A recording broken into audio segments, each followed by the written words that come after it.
नमस्कार. वाचू आनंदमध्ये तुमचं स्वागत. गंगेच्या मनोहारी पाण्याची, गंगेच्या तीरावर असलेल्या स्वतःच्या घराची, परिवाराची अनावर ओढ असलेला ब्रिजमोहन अमेरिकेतले आधुनिक संपन्न जीवन सोडून जन्मभूमीकडे परततो. इम्युनॉलॉजीसारख्या विषयात PhD केलेली आणि आपल्या कामात उत्तमपदी मग्न झालेली ब्रिजमोहनची पत्नी सुचरिता निरुपायाने उदित या लहानग्या मुलाबरोबर साथ देत भारतात येते. सुचरिताची आई एक शिक्षण संस्था चालवणारी, वडील विचारवंत, मोठे लेखक, इतिहासाचे अभ्यासक.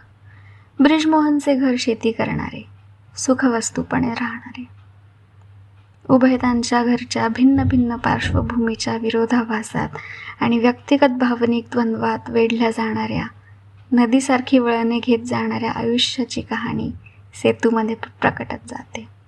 माणसांमधला सूक्ष्म अशा भावभावनांचा वेध प्रगल्भपणे आशा बगे इथे घेतात.